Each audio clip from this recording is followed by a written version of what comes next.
स्थल में भाई के भाई हो बहिना।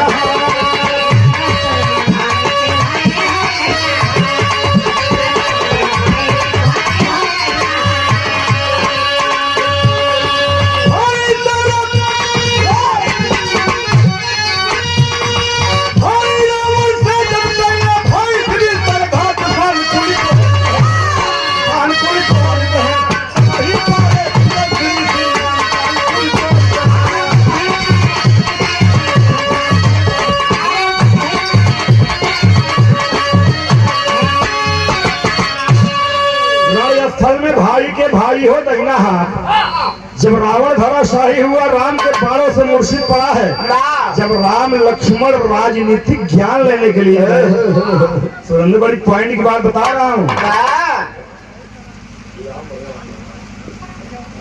बोले